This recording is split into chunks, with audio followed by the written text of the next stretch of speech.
สบายดีพ่อแม่พี่น้องและผู้มีสิทธิ์เลือกตั้งทั่วแขนจำปาสักที่นับถือนักแพงข้าพเจ้าเป็นเอกผู้วงอภัยในนามผู้สมัครเลือกตั้งสมาชิกสภาแห่งชาติชุดที่10ประจำเขตเลือกตั้งที่15แขนจำปาสักในนามเบอร์11ก่อนอื่นมุดขอแสดงความหูบุญคุณต่อองค์คณะพรรคและคณะกรรมการปกครองแขนจำปาสักที่ได้ให้โอกาสข้าพเจ้าได้ลงสมัครเลือกตั้งเป็นสมาชิกสภาแห่งชาติชุดที่10ในครั้งนี้ข้าพเจ้าซึ่งมาจากโครงเขตศึกษาวิทยาศาสตร์และกีฬาในความรับผิดชอบ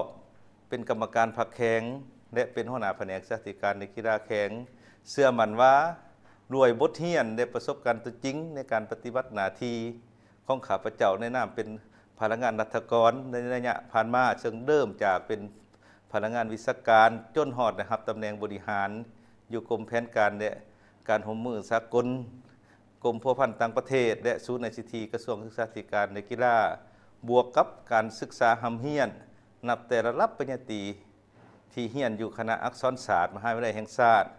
ระดับปริญญาโทที่เฮียนอยู่มหาวิทยาลัยเกาหลีประเทศเกาหลีใต้และปริญญาเอกในสาขาปรัชญาบริหารภาครัฐที่คณะมนุษยศาสตร์และสังคมศาสตร์มหาวิทยาลัยขอนแก่นประเทศไทยถ้าได้รับโอกาสได้ความไว้เนื้อเชื่อใจจากพ่อแม่พี่น้องประชาชนชาวแขนจำปาสักให้เป็นตัวแทน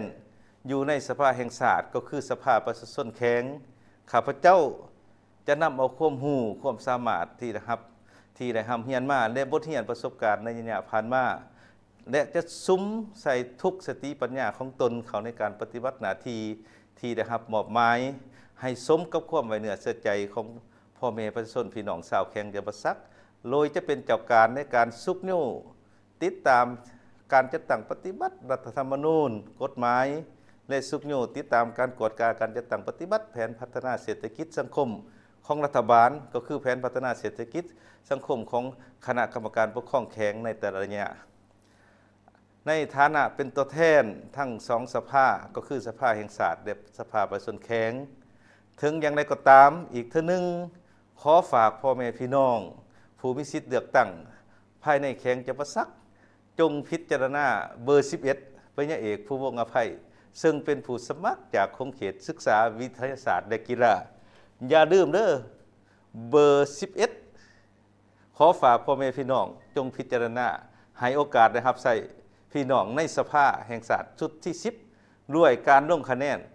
ถ้ามักเบอร์11ขอให้จงรักษาไว้บ่ให้ขีดเบอร์11ออกอีกเทื่อนึงเบอร์11อย่าลืมเด้อพี่น้องพ่อแม่ประชาชนชาวแขนจำปาสักอีกเทื่อนึงอยู่ในถ่ายสุดนี้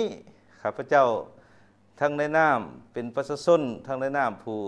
ลงสมัครเลือกตั้งทั้งในนามเป็นผู้ที่มีสิทธิ์ไปปอนบัตรเลือกตั้งก็ขอเรียกร้องให้พ่อแม่ประชาชนชาวแขนจำปาสักที่มีเงื่อนไขครบถ้วนตามที่ได้กำหนดไว้ในกฎหมายจงพร้อมกันไปใส่สิทธิ์ปอนบัตรของตนเพื่อเลือกเอาผู้แทนของตนที่เป็นตัวแทนไปปฏิบัติหน้าที่